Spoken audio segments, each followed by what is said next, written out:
Hello there, YouTube family. Thanks for joining me today. If you're new, thank you very much for subscribing. I see that a few new people have subscribed.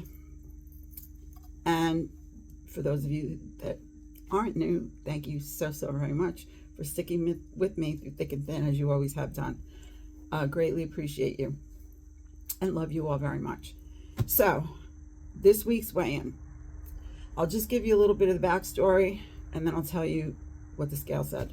So, as of Tuesday this week, I got sick and I have COVID. That being said, I still really don't feel well. And I have no idea when I'm going to be able to return to work, because I don't even know what the rules are, because last time I was sick, which was last summer, I was not working. So I'm navigating that with my employer at the moment. But right now, it has to be so many days after I am symptom-free for a day, I think, or something. So we're not even anywhere near that yet. Anyway, for the last 2 days, I have not been on plan since I made the last video, really. I've been trying to be on plan, as you saw in my last What I Eat in a Days and my chat. But I call being on plan successful when I follow through into the evening, have no night eating that's not on plan, and wake up the next day. And I have not had one of those days, except for the last 2. Now, what did I eat in the last 2? I was not on plan. However, I did do what is called an egg fast. If you're familiar with keto, people on keto sometimes do an egg fast to break a plateau, or they do an egg fast when they're starting keto to get them into ketosis quicker. I did not do it for either of those reasons, but I did do it to try to break my night eating. And I am also very interested in breaking sugar and flour eating. So whether I'll actually end up doing the sugar flour, I don't know. If I'll be successful, I'm really not too worried about that. I would like to. It's on my list of things to do. Let's put it that way. But it worked. I have not eaten what I'm not supposed to eat for the last 2 days. I have not binged, and I am extremely happy about that. And I'm going to take that positive thing that happened for 2 nights, and I'm going to push it forward and say it's going to happen from now on. Because I truly believe when we put negative thoughts out there, even if we don't mean to, that we receive that back in some way, shape, or form. So if I want to succeed at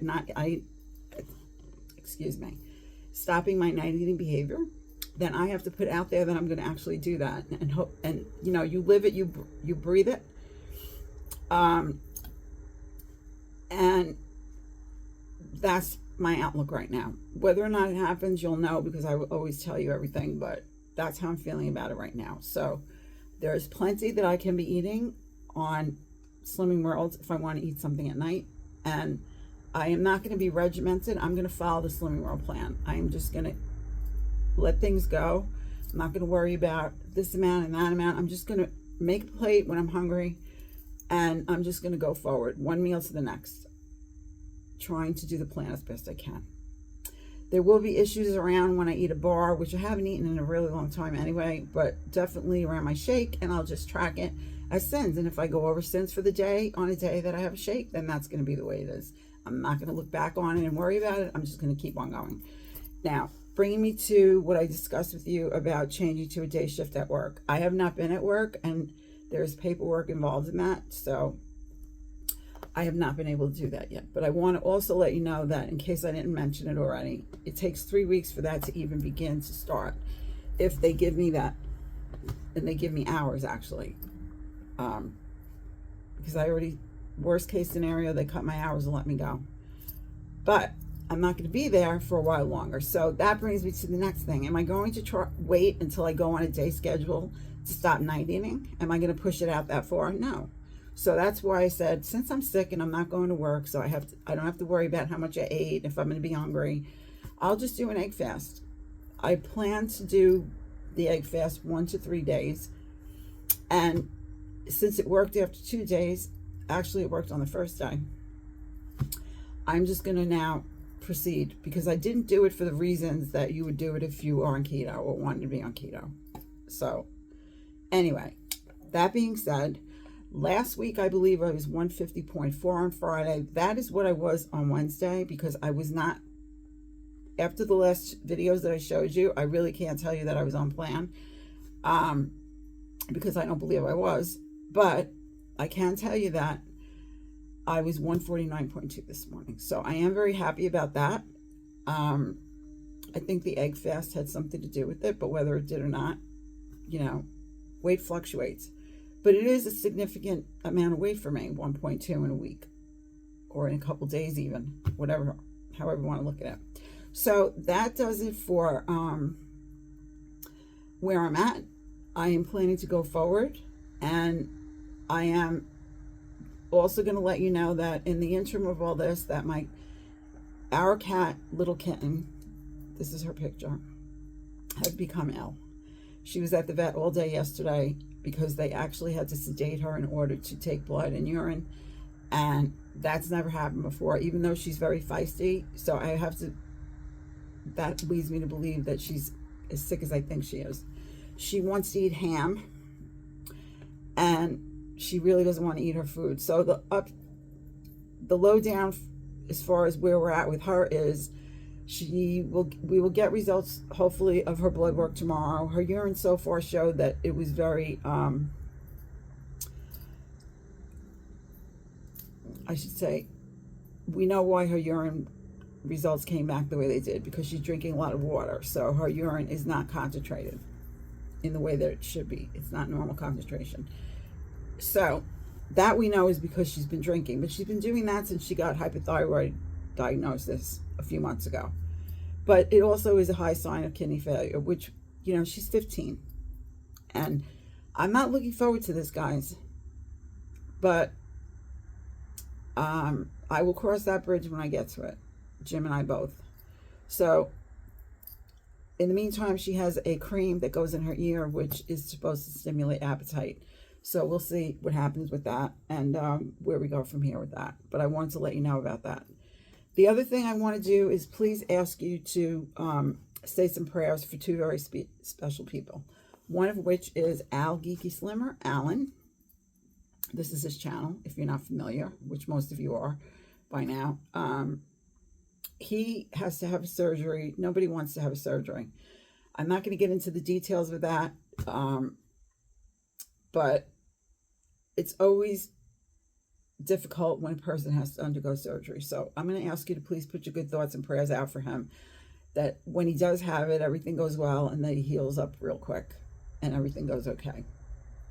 And then I'm going to ask you to say a couple of prayers for my dear friend Roy Green of Recipes with Roy, who is also having some health issues, which are right now flaring up for him.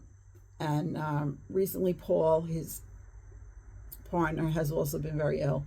So it's been a rough time at their house. So if you wouldn't mind, please putting good thoughts and prayers up for him and for Paul as well.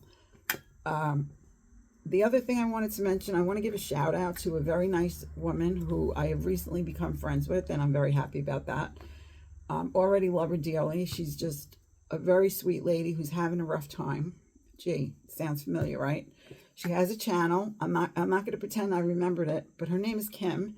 And forgive me, Kim, I don't remember it, and I don't want to screw it up. So I'm just going to put a clip here to show you that channel.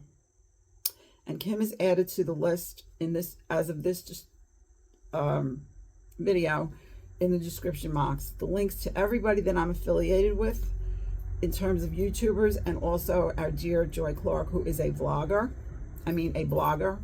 Forgive me, Joy. All those links are in the description box of 99.999 of my videos that I make. I just have everybody in there, so anybody that wants to go and check out any channels, feel free to go in there. So anyway, Kim and I spent quite a long time in a conversation through Facebook Messenger video this week, and it was a really, really nice conversation, and I appreciate that, Kim. And she's since been in Slimwin chat with us, and we've just kind of done this and brought her into our little Slimwin family. So on that note, if you are not a part of Slimwin, here is the icon for the Facebook group. You'll see it. It's just Slimwin.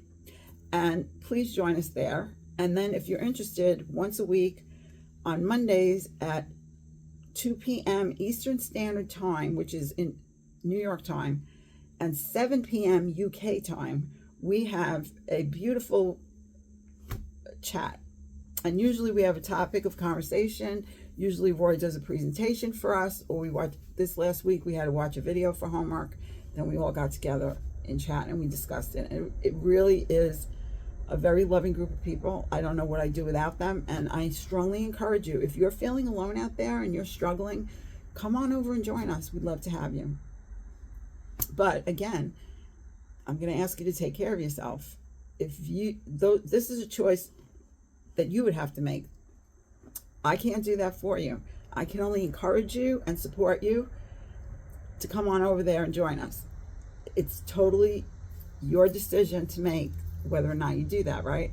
So that's one thing I'm asking you to do for yourself. But I'm asking you to do other things for yourself. Take good care of yourself, whether you're not feeling well, like me right now, whether you're not eating well, whether you're overwhelmed, whether you're sad and depressed, whatever ails you, it is important for you to make that decision to say, I'm going to do something to take care of me because I am worth it. I am important. I have people in my life that need me. Without me, what would happen? And all of that good stuff that we have to tell ourselves in order for us to say, the buck stops here, right here, and it's time to turn the ship around. Okay? Can't do it for you. But you can do it for yourself. If I can keep trying to do it at my age, whatever age you are, whether you're older than me, younger than me, age really has nothing to do with it. It's a matter of making a decision. And it's a matter of sticking with that decision. Yeah, you're going to stumble, you're going to fall, you're going to take the longer road. That's all fine and good, and that's part of the deal. However, you can't do anything if you don't make that initial decision. So I'm asking you today to please do that for yourself because you are worth it. And never forget that we are all in this together. We absolutely are. And on that note, I'm going to thank you very much for having watched this video and put up with me. It is now 12.5 minutes. I'm going to send you lots and lots of hugs. I'm going to pray that you and your family are blessed. And I'm going to say goodbye for now. And I will see you next time. And thank you for watching.